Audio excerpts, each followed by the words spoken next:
Thokliba Lan Asi Mahousagi Khutsembu Nungcjaba Meiteiga Poppybu Nungcjaba Kukigi Marakta Thokpa Lani Masagi Sahi Taraga Nithoi Kaktangairiba Malimgi Saknairaba Child Environment Telis Lucipria Kanguzamna European Parliament Manipurgi Oibu Wafam Kaya Puthokre Magna Thokliba Lan Asi Meitei Lande Haibadu Utkre Akhanana European Union gi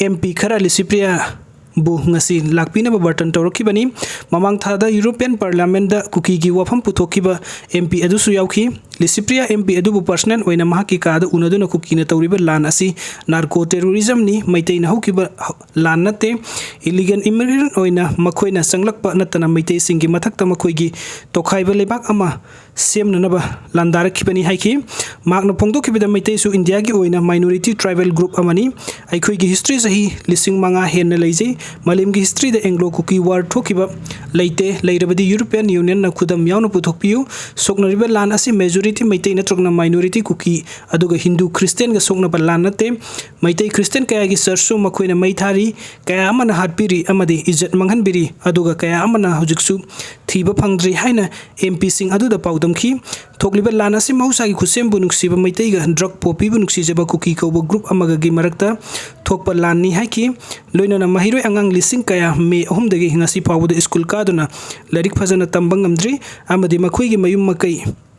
lairik sing loinana mai thadok pikre ngarang nahanda su pikliba mahiroi ani hemanjet amadi linthoingam bi kaubi nupi masa amasu makhoina tamthina hatpiki aikhoigi justice pami manipur gi justice pami haina phungdoki loinana mahakna su mama mapa kaina khraba masa sing busu lemna Mahai masing tamhan ba thorang paikhatli masidasu European Union na mateng pangbiu haina haiki angang sing na pambadi santi khaktani amadi masidagi asa asi manghandana bu lusing basing amadi ahal oi basing na khangbigadabani haiki lan namyoi bu khunaida kari sukana bu purakhide aikoi punna lan gi mayokta lemina si haiki loinana mahakna su climate change na sokhalaba malim gi lairaba lebak sing gi damakta loss and damage fan ama lagliba December thada pangthokadori COP28 UAE da inak kunba lebak sing na punsinduna bifam thokpa compensation sing adu pigadabani haina makhata na taksin ki ngasi sakti leiraba western lebak sing na sindana ama hai tawthurpa thabuktana ama tawriba double standard ki thabuk sing asi khodak telep kadabani climate change thengna bada mangjin thabagi muhta lebak ani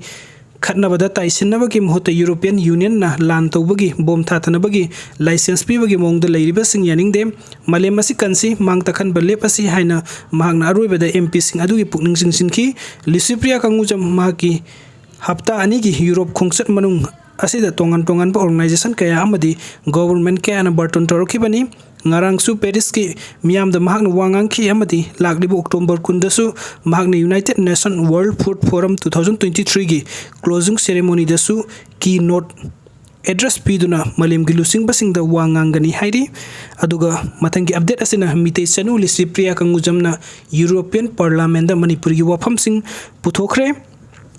masagi sahi Taragani Thoi Dangai Child Environmentalist Lucipria Kangujamna European Parliament Manipur gi wafam kaya pukhatuna Lan Asi da Meitei lande haina utkre presta thadorok pasiro lamagi matung inna akhanana European Union gi MP kharna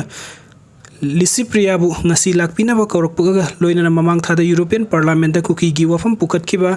MP adusu yauki Lucipria na MP adu bu mahaki kada unaduna Kukina tawrib Lan Asi narco terrorism ni masi Meitei na hokiba lan nate illegal immigrant Nani makoina sanglak panatana Meitei singi mathakta makoigi tokhaiba lebak ama semna balandara kibani haike mahakna makhata na phongdo kibada Meitei bu India gi oina minority tribal group amani aikoi gi history sahi lising manga henna leijai malem gi history the Anglo-Kuki war thokiba leite leirabadi European Union na khudam yauna puthokpiu soknariba Lan Asi majority Meitei na trona minority Kukiga Hindu ga Christian gi soknaba lan nate Meitei Christian kaya gi church makoina mai thari amadi kaya amana hatpiri izzat manghanbiri aduga kaya amana hujiksu thiba phangdri haina MP sing aduda paudamki Thokliba Lan Asi Mahousagi Khutsembu Nungcjaba Meiteiga Poppybu Nungcjaba Kukigi kauba phurup amaga gi marakta Thokpa Lani haiki loinana mahiroi angang lising kaya me ahumdagi ngasi phawuda school kaduna lairik phajana tamba ngamdri amadi makoigi mayum makai lairik sing tumna mai thadok phikre ngarang nahan to supik liba mahiroi ani hemanjit amadi luang bilin thuingam bi kobi nupi masa amasu makoina tamtina hatpi khre mahiroi ani asigi justice pami ekoi pum namak asumbu wel pami manipur gi asengbo wel pibi yu haina phongdoki loina na mahak na su mama mapa kai ne khraba masa sing busu lemna mahi masing tamhanna bagi thorang paikhali masidasu European Union na mating pangbi yu haina lisipria na pukning singchin khi video sing bi makidamang tamam bum nong po mukha na thakachari ano update kidamang to online Manipur YouTube channel na sumun subscribe to biramo. Thank you.